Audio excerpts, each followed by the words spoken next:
as early as 2004, I was championing that every child deserves to have a birth certificate. That is an international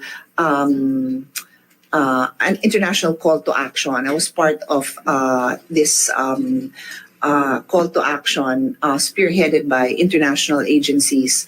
And I worked with the late Bishop Desmond Tutu. He was a known humanitarian and he was also an advocate of this.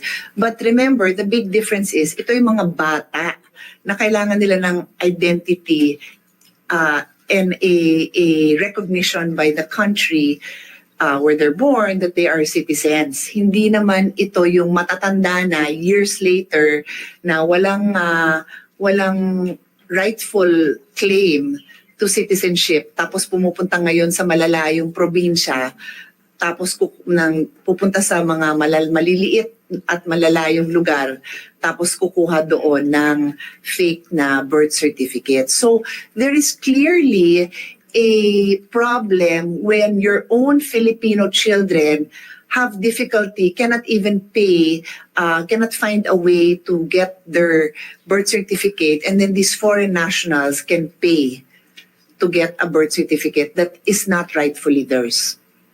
That is our problem. So our intention is to look at the process and to hold accountable those who have exploited our system and establish a policy that ensures our regulations are neither excessively stringent, that they would prejudice our own Filipino citizens, but not too lenient that they allow foreigners to abuse it.